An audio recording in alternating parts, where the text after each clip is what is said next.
இன்னைக்கு நாம கிறிஸ்பியா அதிகமா எண்ணெய் இழுக்காம மிக்ஸி ஜார்லயே மாவரைச்சி உளுந்து வடை எப்படி செய்யறதுன்னு பார்க்கலாம் வாங்க. ஃபர்ஸ்ட் ஒரு பவுல்ல 1 கப் உளுந்து கூட தண்ணி சேர்த்து 1 hour ஊற வச்சுக்கலாம். உளுந்து அரைக்கிறதுக்கு முன்னாடி ஒரு 15 minutes உளுந்த ஃப்ரிட்ஜில் வச்சு எடுத்து அரைச்சா மிக்ஸி ஜார் ஹீட் ஆகாம மாவு ரொம்ப அடைஞ்சு போகாம கொஞ்சம் உபரியா வரும்.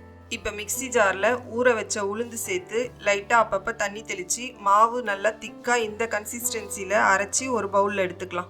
மாவு கூட வெங்காயம் ஆட் பண்ணுறதுக்கு முன்னாடி ஒரு பேனில் வடை பொரிக்க ஆயில் ஹீட் பண்ணிக்கலாம். வெங்காயம் மாவில் சேர்த்த உடனே மாவு தண்ணி விட ஆரம்பிக்கும். வடை சரியாக போட வராது, கூடவே ஆயிலும் இழுக்கும். அதனால எண்ணெயை காய வச்சுட்டு மாவு கூட 1/4 கப் வெங்காயம், காரத்துக்கு ஏற்ற மாதிரி பச்சை மிளகாய், கொஞ்சம் கருவேப்பிலை, தேவையான அளவு உப்பு சேர்த்து மிக்ஸ் பண்ணிக்கலாம்.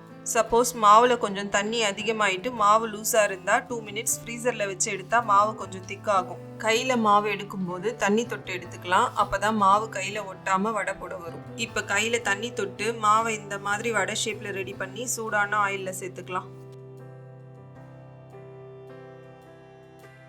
இப்போ வடையை 2 பக்கமும் கோல்டன் ப்ரௌன் வர மாதிரி பொரிச்சு எடுத்தால் கிறிஸ்பியான உளுந்து வடை ரெடி.